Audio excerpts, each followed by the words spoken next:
And so here's what we got. Adding 2D vectors. Diagram is really critical here. I want you to add these two vectors up. I have vector 1, someone or something is moving 400 meters at a heading of 60 degrees, and the second motion, so vector 2, 600 meters at 50 degrees south of west. So we got to do these separate. And I'm giving you the navigation aspect there as well to make sure you're keeping on task in terms of what you can do. We're doing these analytically, which means we're going to solve using the components.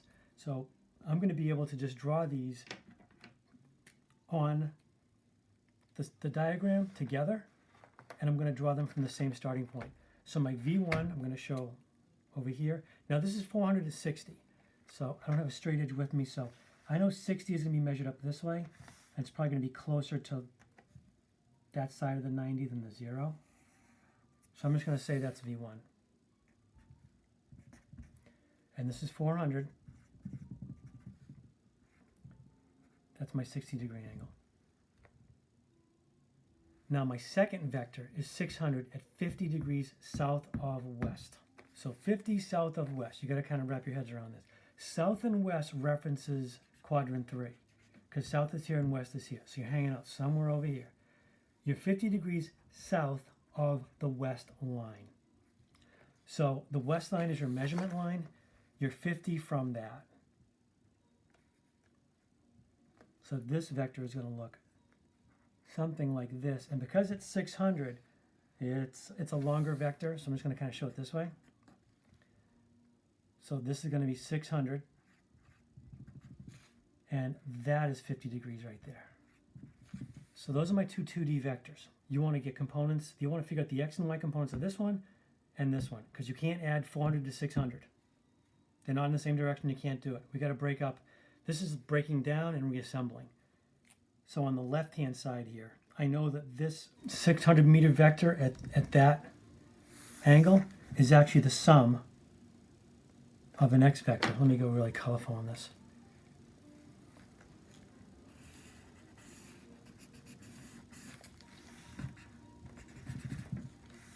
I'm going to call this one, I'm doing the 600 first, so I'm going to call this X2, so the X component of vector 2. And then because we always form these components perpendicularly, I know it's angled, just bear with me here. This will be Y2. First thing I'm going to look at is the fact that that's a negative X and that's a negative Y. The components are negative, so left and down. So that's a mental note I make immediately. I'll come over to this one, same deal. I'm going to draw this as being a sum of an X vector. And again, I always start my triangles doing the X vector first. It's just a preference I have. So my X vector's here. This is X1. And then you're going to have a perpendicular when you add these two together, head to tail, head to tail.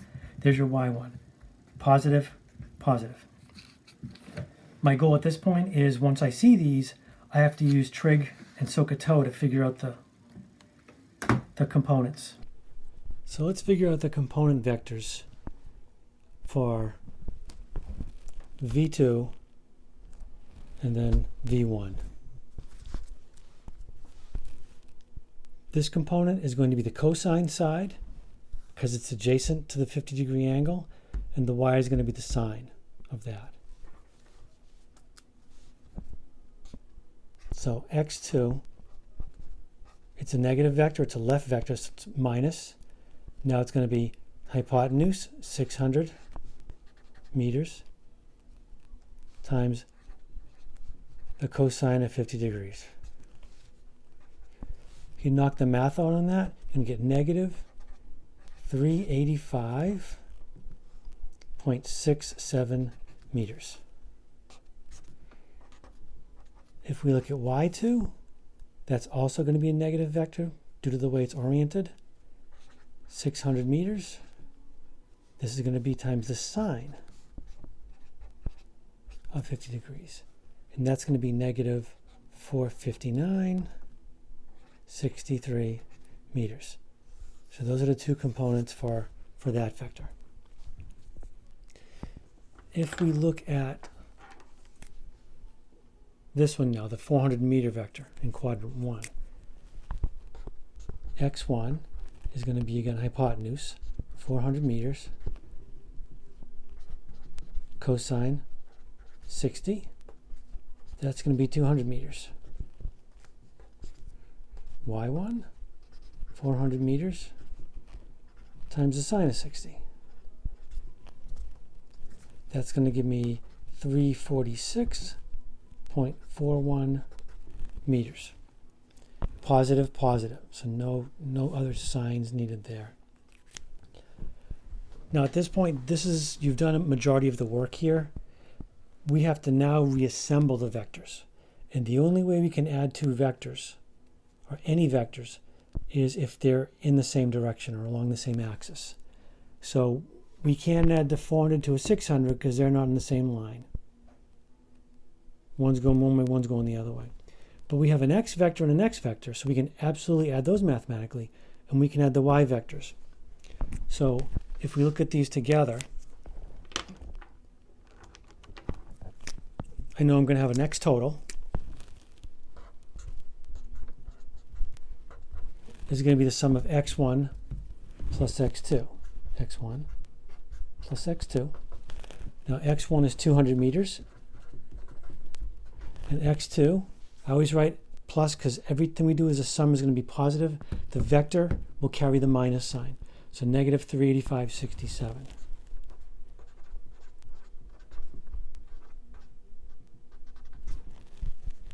That's going to net us out at negative 185.67 meters. Do the same thing for the y. The y total is y1 plus y2. Like I'm doing y1 first. So it looks like I'm over here. So 346.41.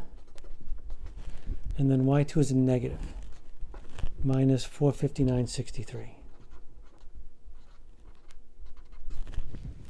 That's going to net us out at negative 113.22.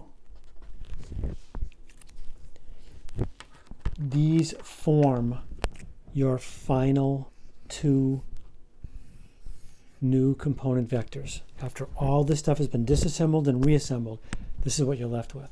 So the last step here is to find out, by making a vector triangle, what the resultant vector of these displacements are.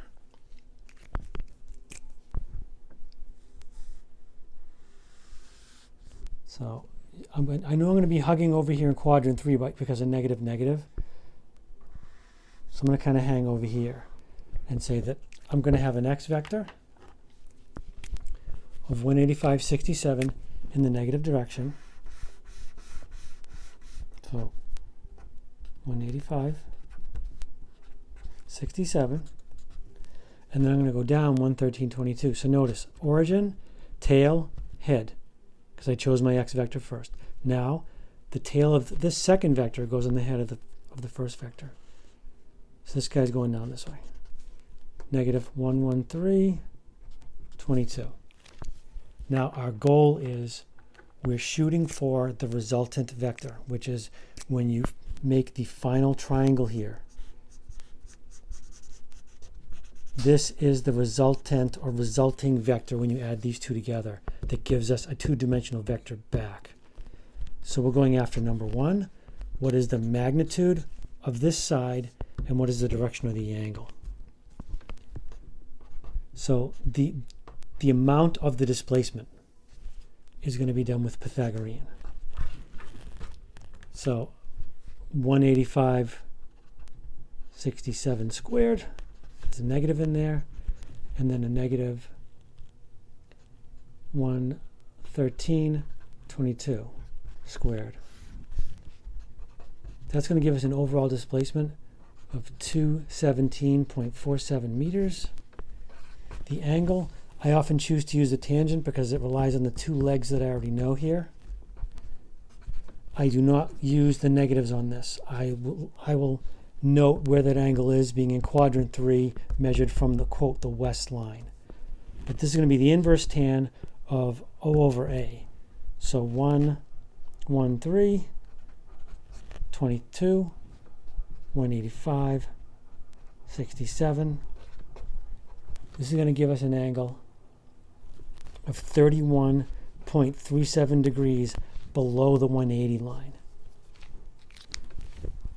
So if you want to write this, the final answer is the resultant displacement is going to be that this object is 217.47 meters away from its starting point along a direction of two options here. You can say 31.37 degrees. Now notice where we are. We're south of the west line. Now the fact that this south of west is the same as that south of west, purely coincidental. Just work the angles and notice which quadrant it's in. If you want to use an absolute angle, you want to note that this angle is measured from this line, which is 180 degrees. So you could also say that you've moved through both quadrant 1 and 2, which gives you an angle of 180, and now you're into 31.37 here. So this is going to give you, on the final, 211.37 degrees. So with the resultant, you need both.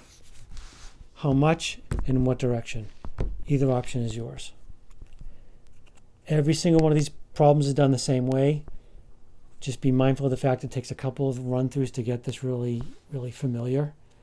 And one thing I'd say be careful of is when you're doing angles, if you pay attention to positives and negatives here, you may end up with negative angles here. And that is basically only telling you the fact that trigonometrically, that the tangent is going to be negative in certain quadrants and positive in other quadrants. And I would say the easiest thing to do is just get the angle measurement regardless of what these positives and negatives are, and then make sure your head is screwed on straight. And notice if it says a negative 31.37, don't pay attention to it. Just say, listen, I know I'm in the third quadrant, so I got to add 180 to that. Or you can just say 31.37, knowing it's here, south of the west line. That concludes this lecture on 2D vector addition, the most complicated of the problems. That's where we will end. Bye-bye.